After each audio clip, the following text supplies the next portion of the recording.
Hermanos, buenos días a todos, gracias y paz, feliz día del Señor, al que no saludé. Qué bueno que estamos aquí, en este lugar para adorar juntos a nuestro Dios y con un corazón agradecido, lleno de adoración, así como hasta ahora que hemos cantado y leído su palabra y orado también. Vamos a seguir entonces con la predicación, con la enseñanza de la palabra, y vamos a Éxodo, que quedamos allí.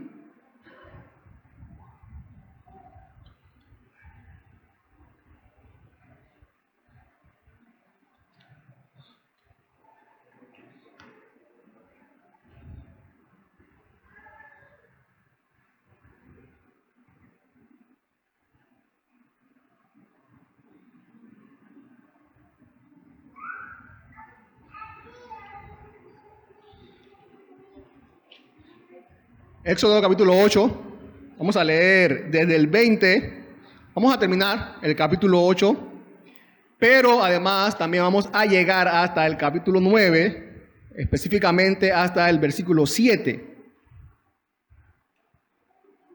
Así que vamos a leer del capítulo 8, desde el 20 hasta el versículo 7 del capítulo 9, ¿sí?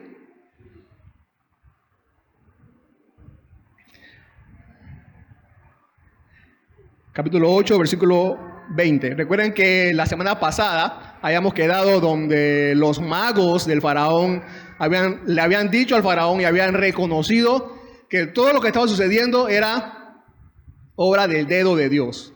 Todas las señales y los eventos sobrenaturales de las plagas habían sido por el dedo de Dios. Y el faraón, como siempre, al final no quiso oír, no quiso escuchar. Y entonces vamos ahora a ver esta porción. Continuamos. El Señor dijo a Moisés: levántate muy de mañana y ponte delante de Faraón cuando salga del agua y dile: así dice el Señor, deja ir a mi pueblo para que me sirva. Porque si no dejas ir a mi pueblo, entonces enviaré enjambres de insectos sobre ti y sobre tus siervos, sobre tu pueblo y dentro de tus casas. Las casas de los egipcios se llenarán de enjambres de insectos y también el suelo sobre el cual están. Pero en aquel día yo pondré aparte de la tierra de Gosén en la que mora mi pueblo, para que no haya allí enjambres de insectos, a fin de que sepas que yo, el Señor, estoy en medio de la tierra. Yo haré distinción entre mi pueblo y tu pueblo. Mañana tendrá lugar esta señal. Así lo hizo el Señor, y entraron grandes enjambres de insectos en las casas de Faraón, y en la casa de sus siervos, y en todo el país de Egipto, en la tierra. La tierra fue devastada a causa de los enjambres de insectos. Entonces llamó Faraón a Moisés y a Aarón y dijo: vayan, ofrezcan sacrificio a su Dios dentro del país. No conviene que lo hagamos así, respondió Moisés, porque es abominación para los egipcios lo que sacrificaremos al Señor nuestro Dios. Si sacrificamos lo que es abominación para los egipcios delante de sus ojos, ¿no nos apedrearán?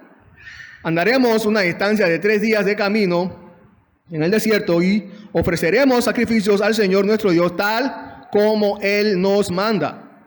Faraón dijo: los dejaré ir para que ofrezcan sacrificios al Señor su Dios en el desierto, solo que no vayan muy lejos. Oren por mí.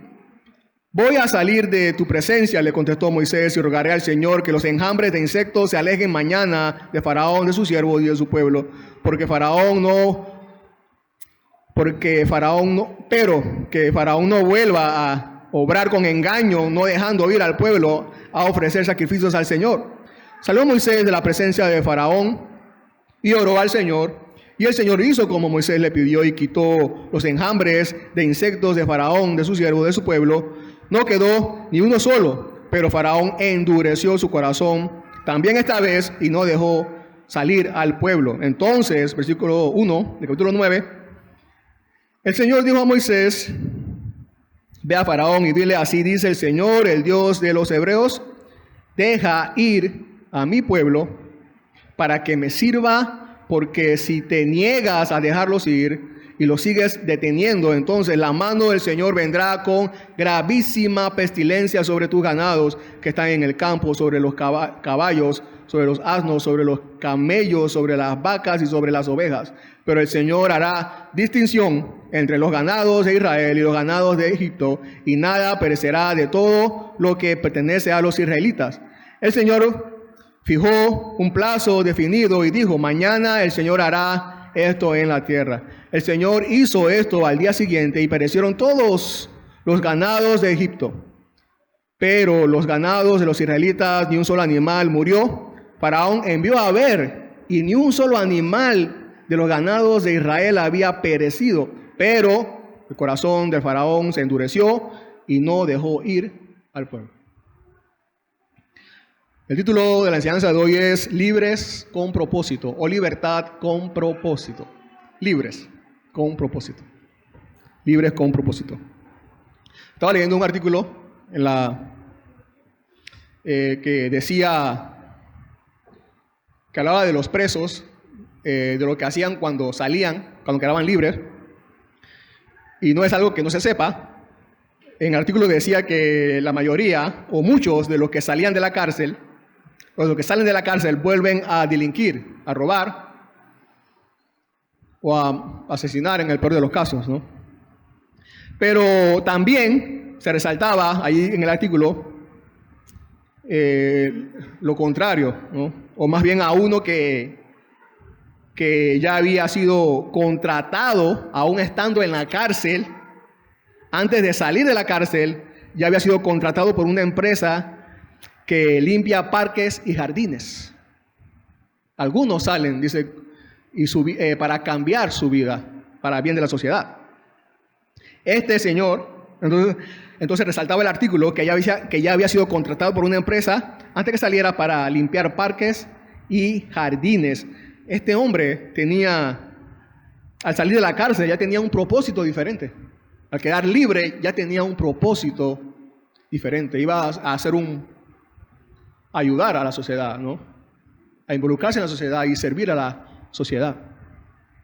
Aquí, Dios, en esta porción que acabamos de leer, vamos a ver que Dios nos hace libres con un propósito. Con un propósito. Es lo que veremos en esta porción. Otra vez, la semana pasada leímos que los magos le dijeron y reconocieron delante de Faraón que las señales y los eventos sobrenaturales que están sucediendo era obra del poder de Dios. El Faraón no quiso escuchar. Ahora, como leímos, Dios le va a dar al Faraón otra señal, para que Faraón ahora sí reconociera sin ninguna duda que Dios estaba allí. ¿Cómo le iba a dar esa señal? Bueno, Dios librará a Israel del castigo de las plagas, como acabamos de leer. Dios librará a Israel del castigo de las plagas. Y número 2, Dios librará a Israel para que le adore como Él ordena, como Él manda. Así que lo vamos a ver así, en estas dos partes.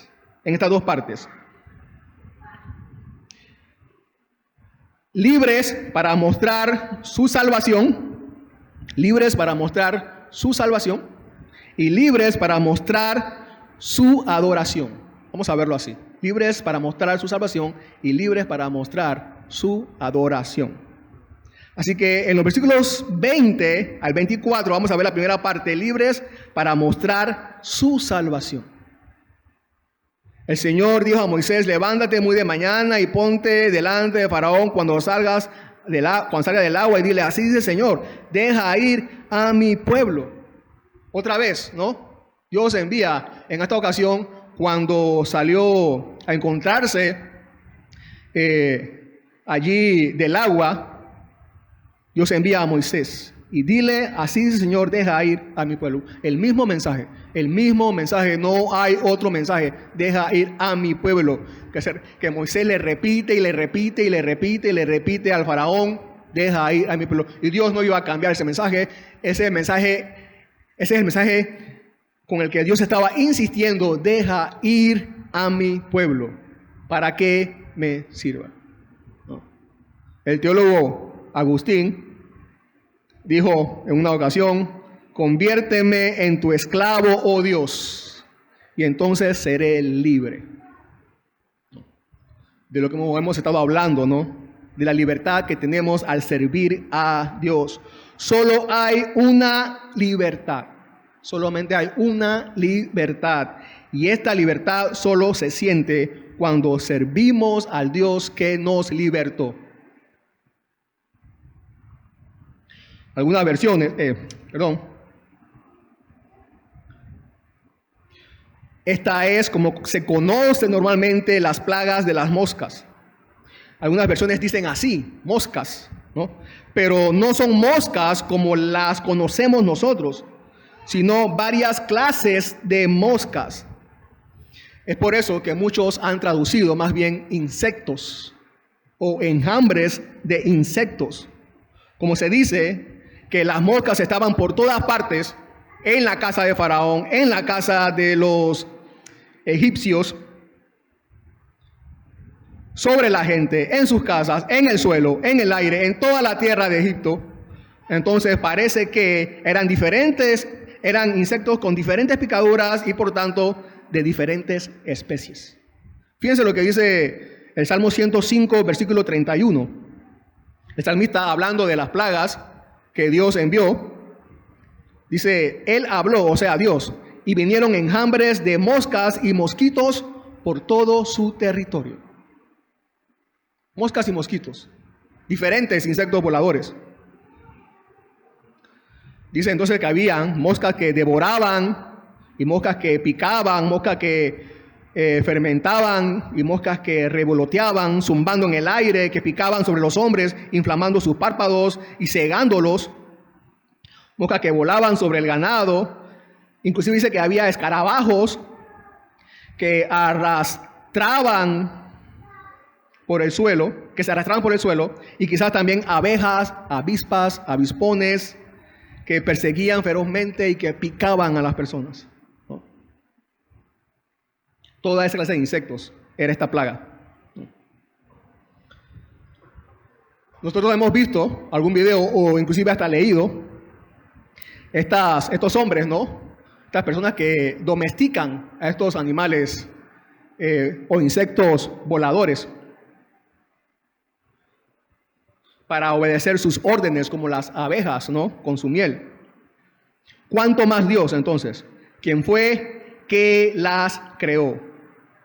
Así que el poder del control del hombre sobre estos pequeños insectos no es más que, aquí aprendemos que no es más que una imagen débil del poder de Dios, el cual ejerce sobre estos insectos voladores.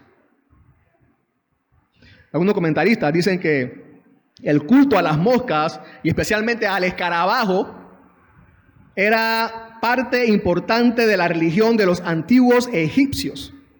Entonces, habían diferentes insectos, diferentes áreas, entonces eran afectadas. En todo Egipto se está intensificando, ¿no? O se intensifica el juicio condenatorio de Dios.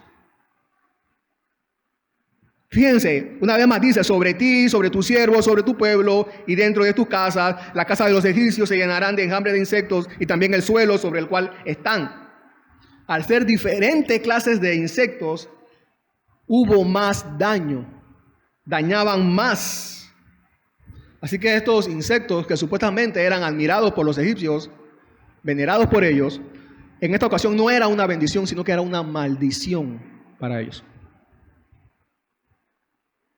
Otra vez, Dios está castigando a los egipcios con sus propias deidades. Hay muchas personas que creen que Dios les está bendiciendo, dándoles las cosas que tanto desean. que tanto anhelan. Como consiguen todas esas cosas que tanto anhelan, piensan que Dios los está bendiciendo. Cuando en realidad Dios les está dando, sí, más, sí, pero es para su destrucción. Fíjense lo que dice el Salmo 92:7. Cuando los impíos brotaron como la hierba, o sea, cuando aquellos que no hacen la voluntad de Dios brotaron como la hierba y florecieron, o sea, prosperan.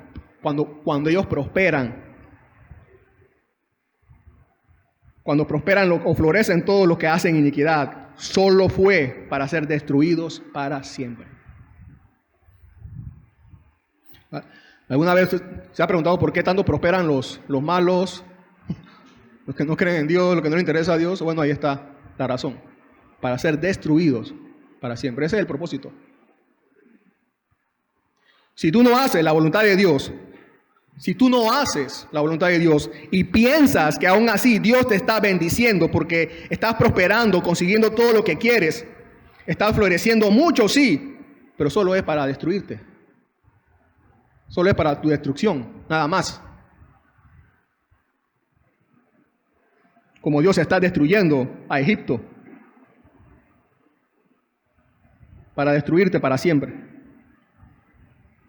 Aquí sabemos y podemos ver, y en otras partes de la Biblia también aprendemos que Dios castiga al que no obedece su voluntad.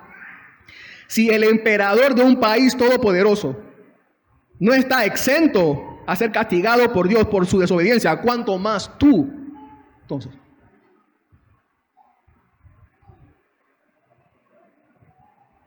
¿quién es este Dios que castiga de esta manera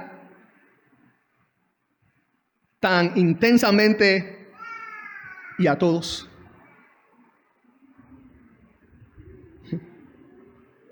Ahora que pasamos el COVID-19, o que estamos pasando todavía, el ser humano no deja de salir de su asombro cómo un virus cómo pudo someternos a todos, cómo algo tan pequeño o invisible a nuestros ojos pudo dominarnos hasta esclavizarnos y originar hasta desconsuelo en muchos de nosotros. Hay personas que dicen o que dijeron, admirados, ¿cómo el hombre puede crear tanta maldad? Bueno, en realidad el hombre no crea nada, más bien inventa. Dios es el que ha creado todo, ¿no? Pero miren cómo Dios, con un río, unas ranas, unos piojos, unos insectos ahora, tiene en calamidad a los egipcios y destruye todas sus posesiones.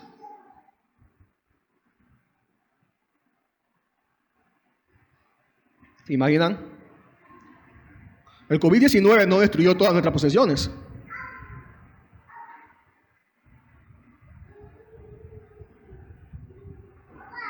Y tú estás preocupado y a ti te preocupa el COVID-19. Tu mayor problema no es el COVID-19. Tu mayor problema es Dios. Ese es tu mayor problema, es Dios.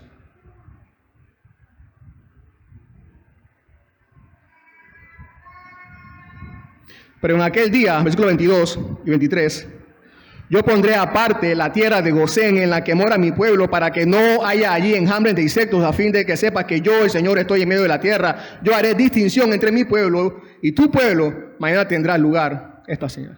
Es la primera vez que en esta de las plagas, que Dios dice que la siguiente plaga no afectará para nada al pueblo de Israel, solo a los egipcios. ¿Cuál es el propósito? Para que sepas que yo estoy en medio de la tierra. O sea, para que Faraón se dé cuenta de una vez por todas, sin duda alguna, que Dios está en ese país, que Dios está en esa nación. Hasta ahora podría ser que el Faraón pensara que todo lo que estaba sucediendo era producto de algún problema, algún desorden de la naturaleza alrededor del mundo, algún problema con los cambios climáticos o algo así. Pero ahora no le quedará ninguna duda al Faraón que Dios está allí. Por supuesto, será una señal más clara y contundente para el Faraón al ver que las plagas solo lo afectarán a ellos y no al pueblo de Israel. que el Dios que dice que viene a libertar al pueblo de Israel está allí, en ese país. Y fíjense, Dios se está dando a conocer cada vez más y más. Dios se está dando a notar cada vez más y más. Dios se está revelando cada vez más y más. Se está dando a conocer cada vez más y más. Ahora se dará cuenta el faraón que Dios está actuando de verdad, ¿no? Dios está actuando de verdad.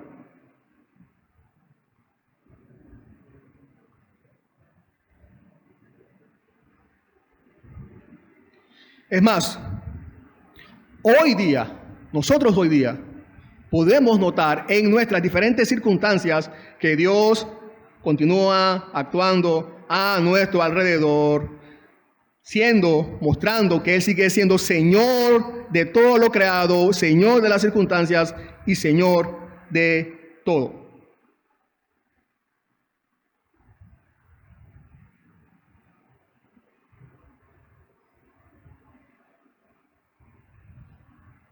Dios se está haciendo notar cada vez más y más a través de la naturaleza. ¿Cuándo fue la última vez que o cuándo fue más bien la última circunstancia? No sé si ha reflexionado usted en eso.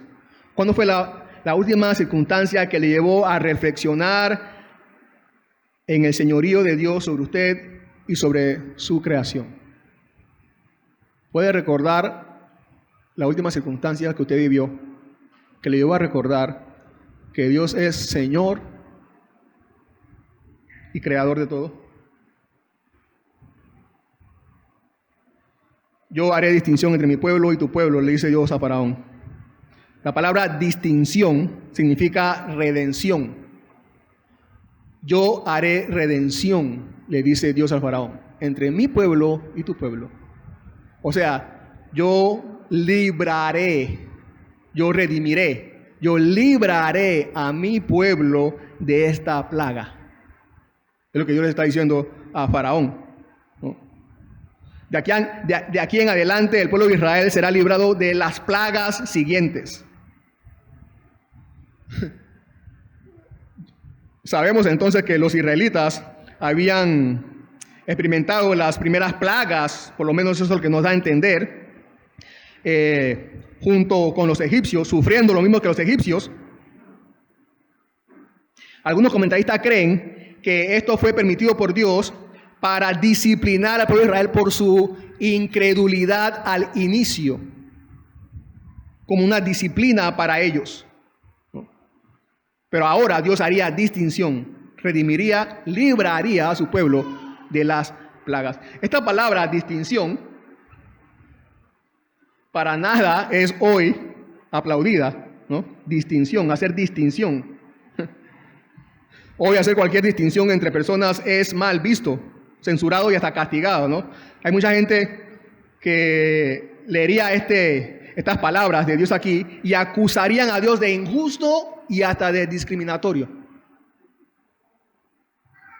por estar distinguiendo, por hacer distinción, ¿no?, entre las personas. Pero como la soberanía de Dios está por encima de cualquier opinión humana, y a Dios no le interesa la opinión de ninguno de nosotros, ni de nadie en este mundo, entonces aprendemos que solo hay dos pueblos en todo el mundo y en todos los tiempos: el pueblo del faraón y el pueblo de Dios. No dos pueblos solamente. No hay tres, dos solamente. No hay un pueblo neutral. No hay un pueblo neutral. O eres del pueblo de Dios o eres del pueblo del faraón. O perteneces al pueblo de Dios o perteneces al pueblo de Satanás. Una de dos. Una de dos.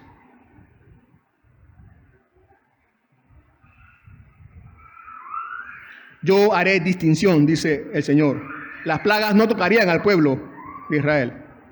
En algunos aspectos, lo bueno y lo malo parecen ser tratados por igual en esta vida y no hay diferencia entre nosotros entre los que vivimos aquí. En Mateo 5 recuerdan que Dios dice que Él hace salir su sol sobre malos y buenos, y que llueve sobre justos e injustos, sobre los que lo obedecen y sobre los que no lo obedecen. Hace llover Él, ¿no? Si Dios envía una pestilencia sobre una tierra, o sequía, o exceso de lluvia, o cualquier otra calamidad, los buenos y los malos sufren las pérdidas por igual. Los que no obedecen a Dios y los que obedecen a Dios sufren las pérdidas por igual. Parece no haber diferencia aquí, en este mundo.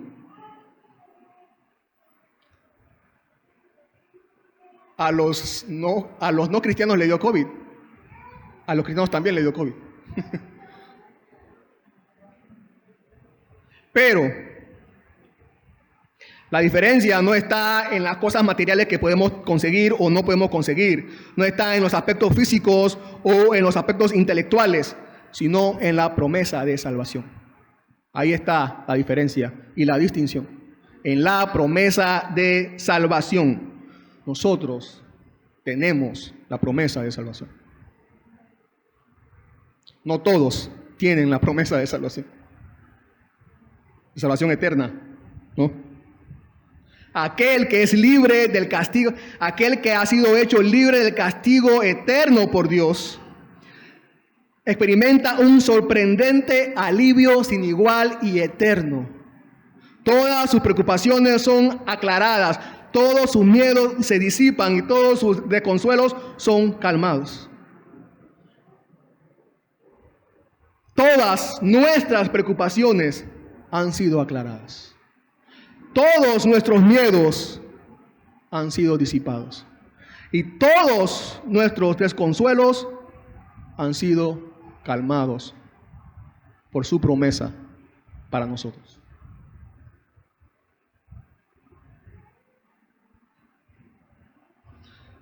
Así hizo el Señor. Entonces, versículo 24. Y entraron grandes enjambres, insectos por la casa del faraón y la casa de sus siervos, y en todo el país, en toda la tierra de Egipto fue devastada a causa de los enjambres de insectos. Dice que la tierra fue devastada. Y es primera vez que se usa esta frase o esta palabra, devastada. Y esta palabra es la que nos dice que la plaga trajo más calamidad, que esta plaga trajo más calamidad que las anteriores.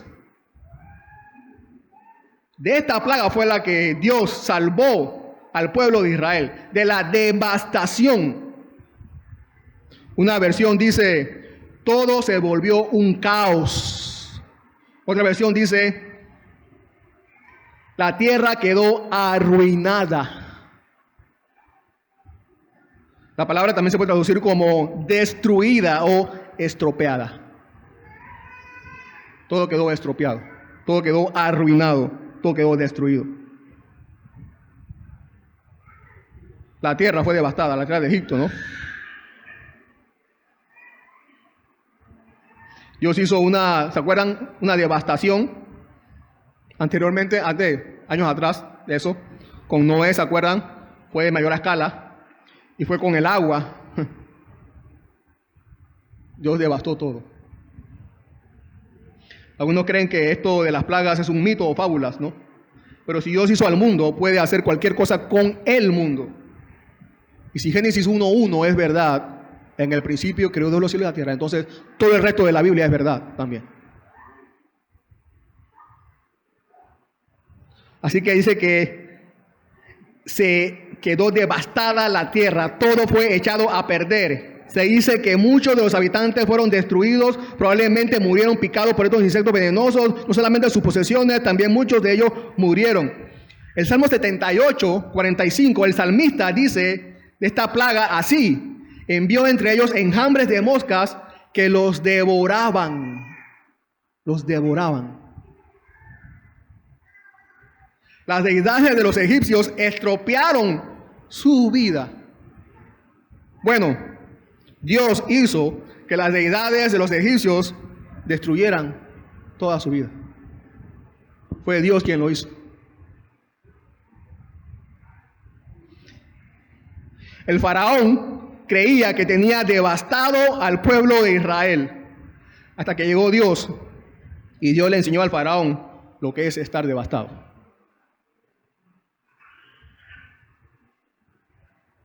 Déjenme leer un versículo que da miedo. Isaías 45:7. Bueno, no sé si este versículo no le produce temor de Dios. Bueno, este versículo debe producirle temor de Dios. Isaías 45:7 dice, yo soy, está Dios hablando, dice, yo soy el que forma la luz y crea las tinieblas. El que causa bienestar y crea calamidades. Yo, el Señor, es el que hace todo esto. Dios no tiene ninguna miedo, vergüenza o nada por el estilo en afirmar que es Él quien envía las calamidades a este mundo. Es Él.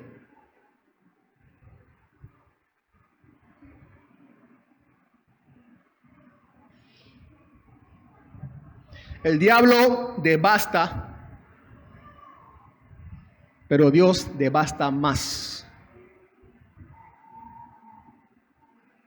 Nadie quiere tener una vida, hablando de estar devastados, ¿no? Nadie quiere tener una vida devastada. Todos queremos evitar una devastación o algo por el estilo. Pensamos que una vida devastada se consigue cuando no realizamos nuestras metas o sueños. No obtener la vida que queremos es estar devastados, dice mucha gente. Pero realmente una vida devastada será la consecuencia de desobedecer a Dios. Ahí sabrán lo que es una vida devastada. Proverbios 14:12 dice, hay camino que al hombre le parece derecho, pero al final es camino de muerte. Caminos que parecen de prosperidad, ¿no? De prosperidad. Y de sueños realizados y todos los demás. Pero en realidad son caminos al final de devastación. Pero nuestro destino no es la devastación, sino la salvación. Ese es nuestro destino. Es Dios quien salva de la devastación y la condenación eterna. Romanos 8:1 y 2 dice, por tanto, ahora no hay condenación para los que están en Cristo Jesús, los que no andan conforme a la carne, sino conforme al Espíritu, porque la ley del Espíritu de vida en Cristo Jesús te ha libertado de la ley del pecado y de la muerte.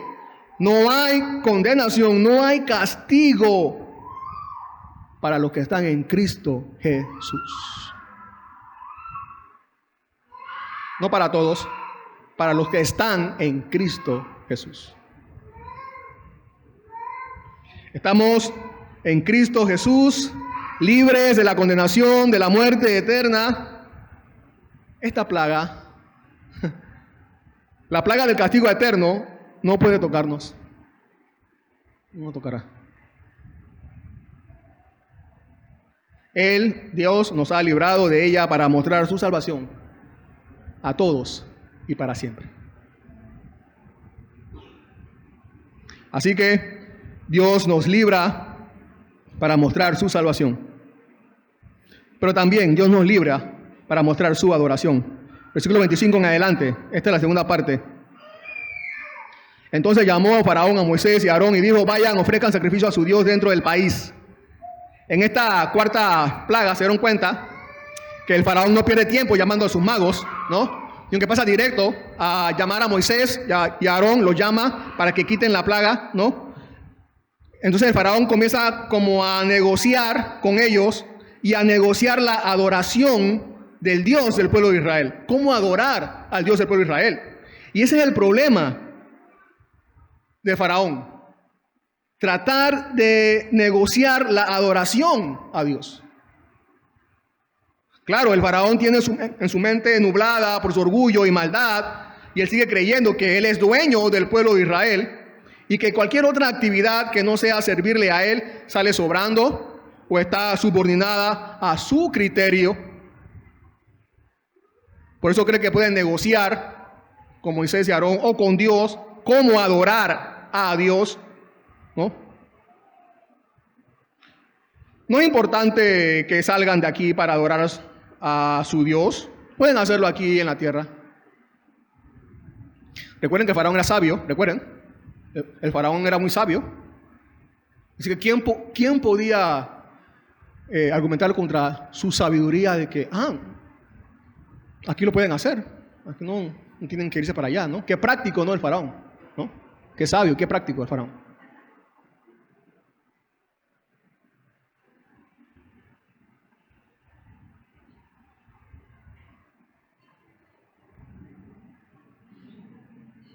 Dice, dentro del país, háganlo aquí dentro del país para adorar a Dios, para adorar ellos verdaderamente a Dios, tendrían primero que ser libres de Faraón. Libres de Faraón, libres del supresor, libres del que los tenía en esclavitud. Ellos no podían adorar a Dios siendo esclavos de Faraón. No podían hacer eso. No sería una verdadera adoración. Porque recuerden que adorar a Dios implica que Él es el único Señor. Ellos no podían adorar a Dios como su Dios estando en Egipto, donde el faraón era el amo de ellos, el Señor de ellos.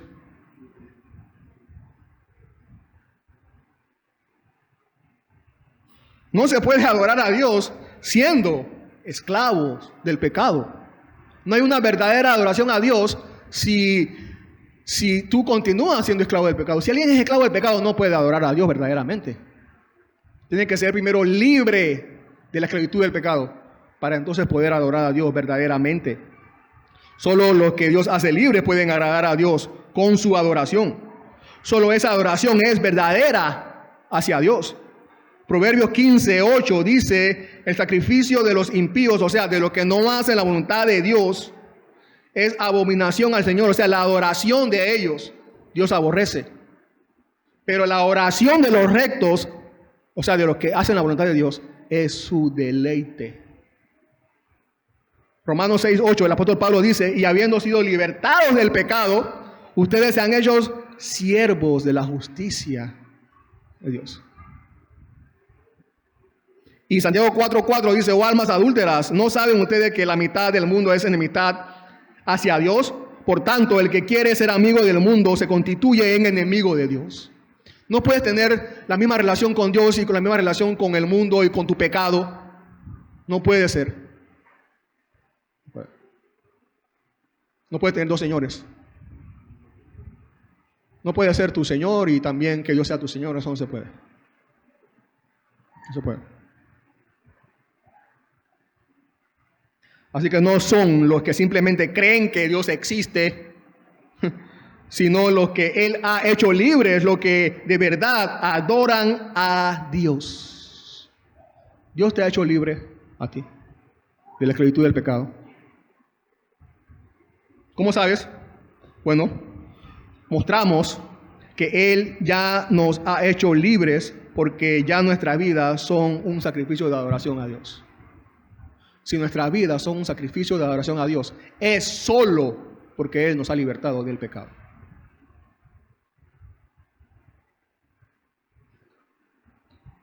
Moisés les responde, no conviene que lo hagamos así.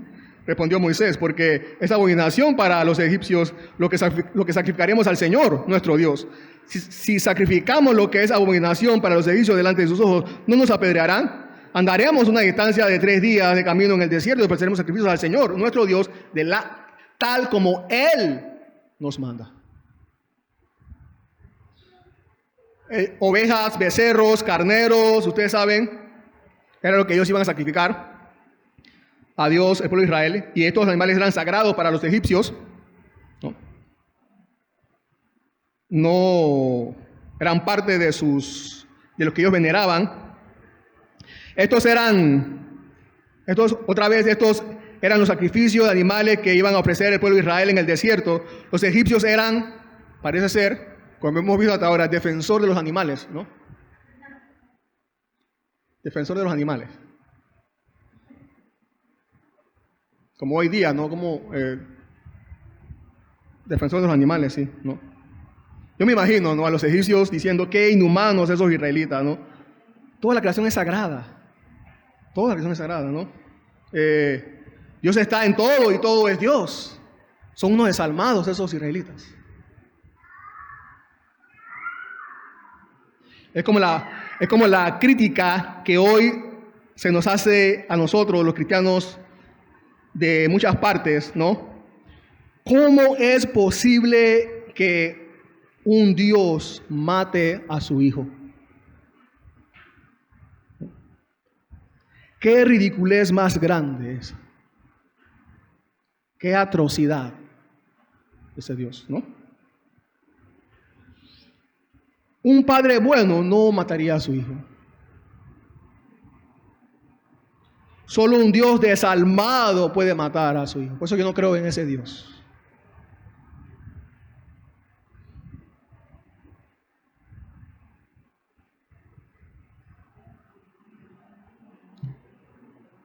Y es que los sacrificios que los israelitas ofrecerían en el desierto a Dios prefiguraban el sacrificio del Hijo de Dios, Cristo Jesús, el Cordero de Dios. Esos sacrificios que iban a ellos a ofrecer en el desierto apuntaban al sacrificio del Cordero de Dios en la cruz. Así que no comprenden nuestra adoración. No comprenden nuestra adoración a Dios. Sin su sacrificio, sin el sacrificio de Cristo, no estaríamos aquí. Nuestra alabanza y adoración es a aquel que murió por nosotros en la cruz. Sin su muerte, sin su sacrificio, no hay salvación. Y por su salvación es que nosotros tenemos alabanzas eternas a Él. Sin su sacrificio no habría nada que agradecer. Nada. A muchos les molesta el sacrificio de Cristo. Para nosotros fue y es nuestro bien. Nuestro único bien. Nuestra adoración a Dios es aceptada por Dios solo si se fundamenta en el sacrificio de Cristo. 1 Pedro 2:5 dice: también ustedes como piedras vivas se han edificado como casa espiritual para un sacerdocio santo, para ofrecer sacrificios espirituales aceptables a Dios por medio de Jesucristo. Nosotros somos la casa de Dios. No es el raso, no las paredes, nosotros, la iglesia, somos la casa de Dios. Y es en su casa que se ofrecen sacrificios a Dios a través del sacrificio, adoración a través del sacrificio de su Hijo Jesús. Esa es nuestra adoración. Así es como mostramos cómo se debe adorar a Dios. Nuestros cantos, dicho sea de paso, nuestros cantos, cuando venimos aquí a adorar a Dios, hablan de lo más glorioso que se puede cantar en este mundo y en este universo, en toda la eternidad, su sacrificio por nosotros.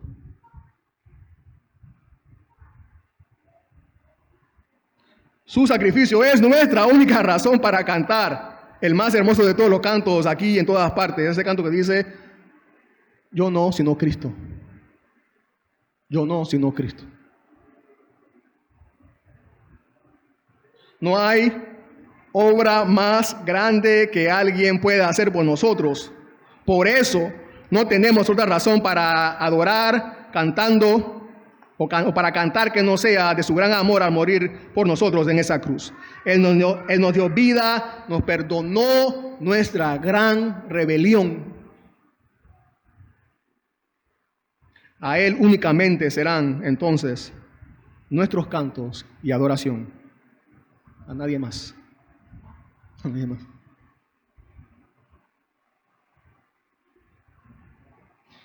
Nadie debe pretender adorar a Dios a su manera. Satanás no debe sugerir ni imponer cómo es la adoración a Dios, cómo se debe adorar a Dios. Yo no debo hacerlo, tú no debes hacerlo. A Dios se le adora como Él ha establecido que se le debe adorar en su palabra. ¿Eres tú de esas personas que han decidido cómo adorar a Dios? ¿Eres tan sabio o sabia, ¿no?, que le has sugerido a Dios cómo es la mejor forma de adorar a Dios? Según tu conveniencia.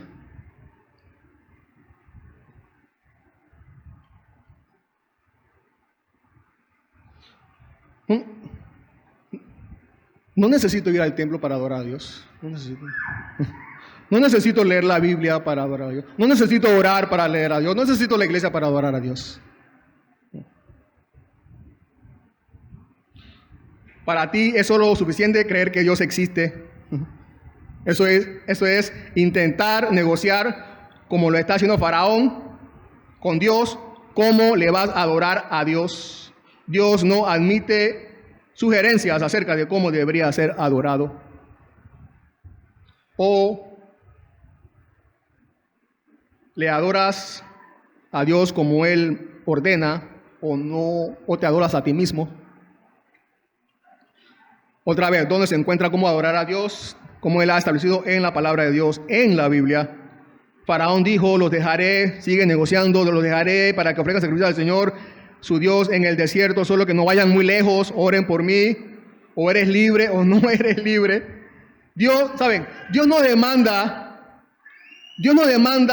de nosotros un poquito de tiempo o un poquito de tu corazón. Dios no dice, Dios no le dice a nadie así, lo único que te pido es un poquito de tu corazón, un poquito de tu tiempo.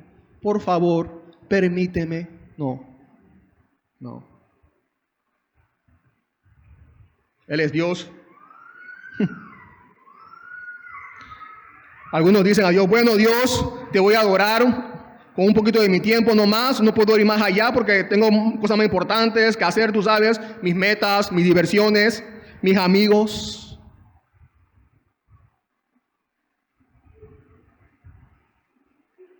Dios no necesita un poco de ti. Es más, Dios no necesita de ti. Tú necesitas a Dios.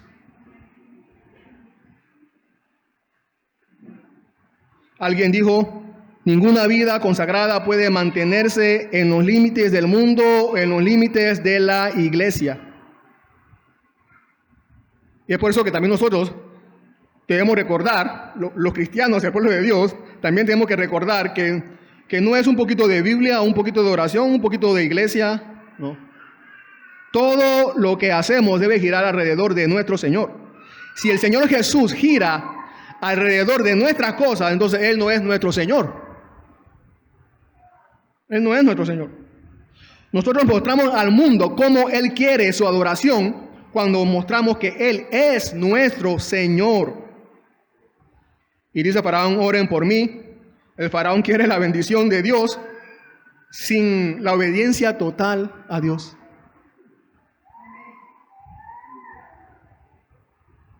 Cualquier parecido no es coincidencia, no.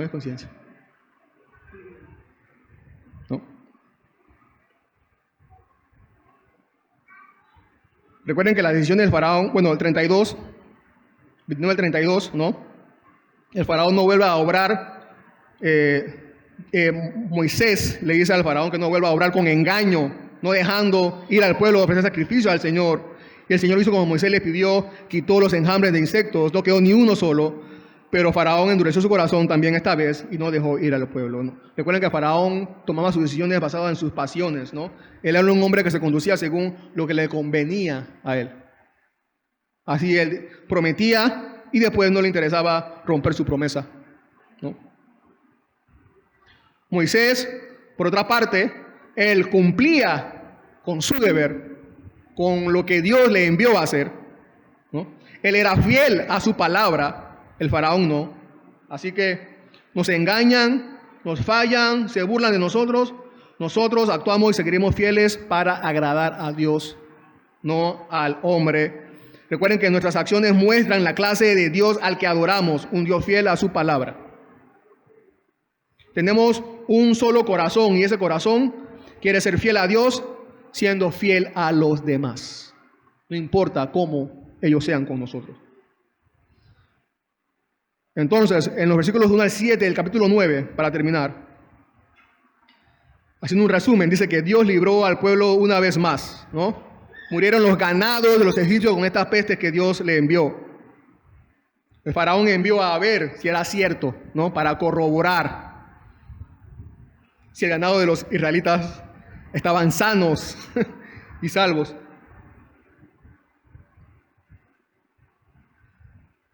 Solamente ellos habían sufrido. Habían muerto todos sus ganados. ¿Saben? Me llama la atención ¿saben que Dios se está librando una guerra, ¿no? Entre Dios y el faraón.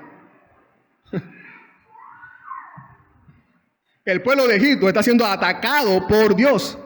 Y aunque Moisés, fíjense, aunque Moisés le avisaba al faraón dónde sería, por decirlo así, el próximo ataque de Dios, con anticipación, el faraón no podía detener los embates de Dios. No podía. Cuando el mundo ataca a Dios, Dios usa esos ataques para avanzar su reino. ¿Recuerdan? Cuando el mundo ataca a Dios, sus planes y su voluntad, Dios usa esos ataques para que su reino avance aún más. Pero cuando Dios ataca, Dios sí arruina. Cuando Dios va a atacar, usted sí va a arruinar. Nadie podrá detener a Dios. Lo peor que puedes hacer es ir contra Dios. Tú puedes pensar, pero yo no estoy contra Dios. Bueno, pero es que si no promueves la voluntad de Dios, estás contra Dios. En Mateo 12:30, Jesús mismo dijo, el que no está a favor mío, está contra mí, y el que no recoge a mi lado desparrama. En otras palabras, el que no está conmigo, a mí se opone, y el que no trabaja conmigo, en realidad, trabaja en mi contra.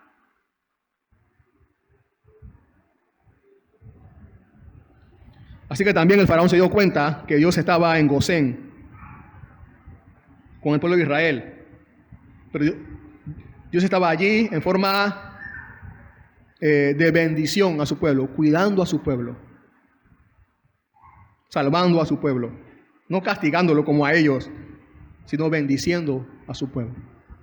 En Salmo 133, versículo 1 dice, ustedes recuerdan, miren cuán bueno y cuán agradable es que los hermanos habiten juntos en armonía. Dice el versículo 3, porque allí mandó el Señor la bendición, la vida para siempre. Allí, es allí. Donde Dios, ¿en qué lugar es donde Dios manda su bendición? Cuando su pueblo está reunido allí. Es que Dios envía su bendición. Su pueblo reunido es la muestra de que Dios está allí. La bendición de Dios únicamente está donde su único pueblo está, allí. Pero al final vemos que Faraón una vez más endureció su corazón. El hombre, aún viendo y sabiendo, no tiene temor de Dios. No solo manifestó una obediencia al faraón temporal al mandato divino, sino con un continuo y voluntario rechazo a Dios. Continuo y voluntario rechazo a Dios. Rechaza a Dios, rechaza a Dios, rechaza a Dios, rechaza a Dios. No quiero obedecer, no quiero obedecer, no quiero obedecer, no quiero obedecer, no quiero obedecer. Quiero hacer lo que yo quiero, lo que yo quiero, lo que yo quiero, lo que yo quiero. El faraón estaba acumulando más desobediencia y más pecado. ¿Acumulas tú desobediencia a Dios como el faraón lo está haciendo?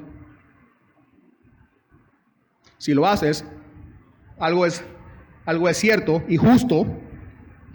Dios castiga el pecado con más pecado. Dios castiga el pecado con más pecado.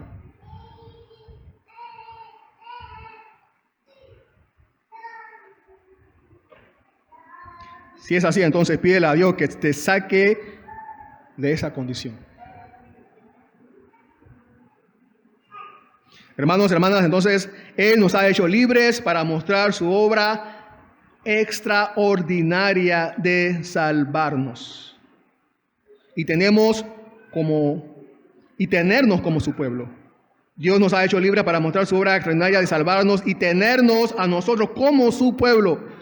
Y nosotros tenerlo a Él como nuestro Dios. Oremos. Señor, gracias por tu palabra, Señor. Gracias por todas las verdades, Señor, que hemos visto en esta porción. Que nos animan, Señor, nos traen consuelo, nos traen esperanza. De que somos tu pueblo, Señor, y tú estás con nosotros. Y tus promesas de salvación eterna están con nosotros, Señor. Y venga lo que venga, Señor, sea lo que sea, situaciones difíciles, aflicciones, lo que sea, Señor, nada podrá arrebatarnos las promesas de salvación eterna que tú nos has dado, Señor. Te alabamos, te bendecimos, Señor. Amén.